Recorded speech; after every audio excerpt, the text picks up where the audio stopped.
Ano po ang gagawin sa manager na mapanita ng maliliit na bagay Micro, at no?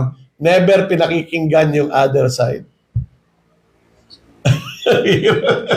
Madaling, mahirap siya. Oo. Oo. Babalik tayo dun sa tatlo eh. Oo. Change the situation, Oo. change your attitude, or change your location. Yun yung tatlong Parang solusyon. simple sinasabi mo, Ed, ang tatlong option mo, hindi namin alam kung ano the best kasi hindi ka namin kilala.